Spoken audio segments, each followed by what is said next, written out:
Habari za wakati huu tena, mfuatiliaji wa Fupi Media. Karibu tuangazie kile kilichojiri ulimwenguni, na wakati huu tuelekee huko Washington, Marekani. Jina langu ni Ramadhani Fupi.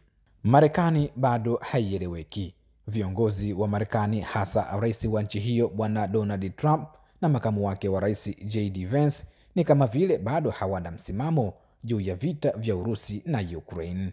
Itakumbukwa hivi karibuni rais wa Marekani Bwana Donald Trump alimwambia rais wa Urusi Vladimir Putin kwamba Putin anapaswa kusitisha vita kwa muda wa siku 30, la sivyo atakumbana na adhabu ya vikwazo, huku rais wa nchi hiyo Bwana Vladimir Putin kutoka Urusi akisema kwamba hayupo tayari kusitisha vita kwa muda mfupi kwa maana ya siku 30, bali yeye yupo tayari kusitisha vita moja kwa moja.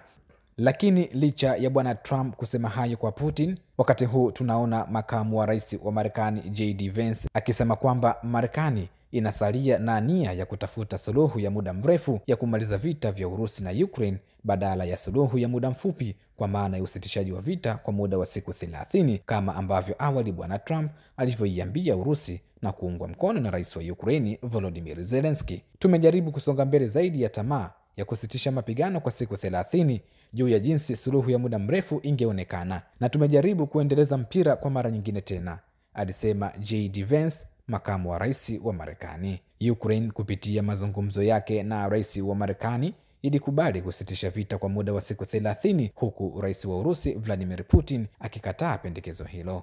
Licha ya Putin kukataa pendekezo hilo la kusitisha vita kwa muda wa siku 30, rais huyo wa Urusi Vladimir Putin awali alitoa pendekezo la kusitisha vita kwa muda wa siku 3 kupisha sherehe za ushindi wa miaka 80 ya kumbukumbu ya vita vya pili vya dunia zinazofanyika nchini Urusi zilizoanza Mei 7 hadi Mei 9 kwa sababu za kibinadamu. Lakini licha ya pendekezo hilo la Bwana Vladimir Putin la kusitisha vita ndani ya siku hizo 3, Ukraine imeripoti kwamba Urusi imefanya mashambulizi dhidi ya Ukraine licha ya makubaliano hayo. Ukraine imesema kwamba Urusi imefanya mashambulizi machache katika eneo la Sumi, eneo lililopo kaskazini mashariki.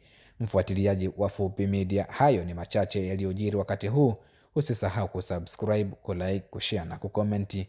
Jina langu ni Ramadhani Fupi.